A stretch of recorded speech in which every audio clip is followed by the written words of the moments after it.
பிரசவத்திற்கு சென்ற போது ஆம்புலன்ஸ் கவிழ்ந்து விபத்திற்குள்ளானதில் கர்ப்பிணி உட்பட 5 பேர் படுகாயமடைந்தனர். தருமபுரி மாவட்டம் பெண்ணாகரத்தில் மகேஸ்வரி என்பவர் பிரசவத்திற்காக மருத்துவமனைக்கு சென்ற போது ஆம்புலன்ஸ் கவிழ்ந்து விபத்திற்குள்ளானது.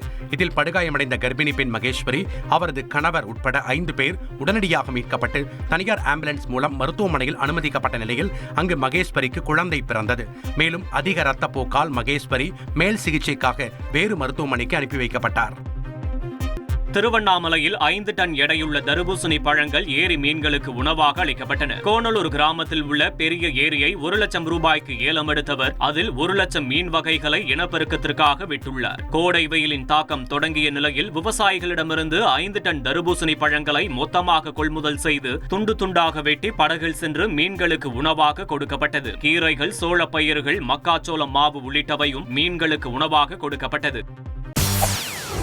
செய்திகளை உடனுக்குடன் தெரிந்து கொள்ள உடனே சப்ஸ்கிரைப் பண்ணுங்க.